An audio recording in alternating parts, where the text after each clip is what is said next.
I'm planning to pull this for approximately 300 miles from here in sunnyish Chester to home in West Sussex. I had the idea a couple of years ago, and then it sort of metamorphosized itself into the challenge for Brooke, and also it's going to be my bedroom and my living accommodation for the next month or so. The purpose of it being to raise awareness of the plight of working equines around the world. People don't realise what happens in the world. They don't see the grim reality of how these little animals suffer.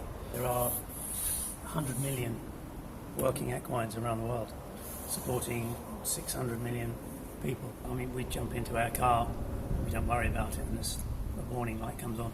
These little donkeys don't get looked after. They typically carry their own body weight every day, 20 or 30 times, with bricks or slate or coal on their back.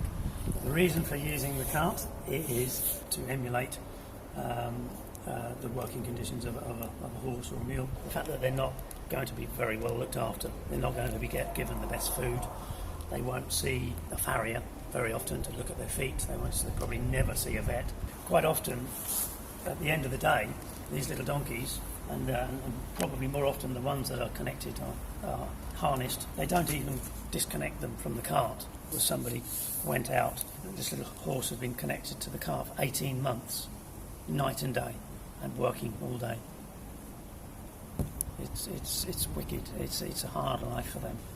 I enjoy being on the road. I used to be a lorry driver and a motorcycle messenger and all sorts of weird and wonderful jobs, and I like being on the road and meeting people, and particularly when there's a cause behind it. I did a cycle ride last year for another charity, and people were chasing me down the road to find out what I was doing and why I was doing it. It was quite an eye-opener as to the natural generosity of people out there. When they realise what's going on, it sort of restores your faith in humanity. Brooke's ethos is about educating these people. It's not about taking the horses or the mules or the donkeys away from neglectful owners. It's about teaching those people, because often these people, they don't know any better. They can't afford to do anything better for their animals. There will be off-road sections, bridleways, canal towpaths, and some interesting things like that. There will be bits where I'm walking through towns, so I will be probably upsetting a few motorists or pedestrians on the footpaths, but hopefully they'll see the significance of it and be understanding.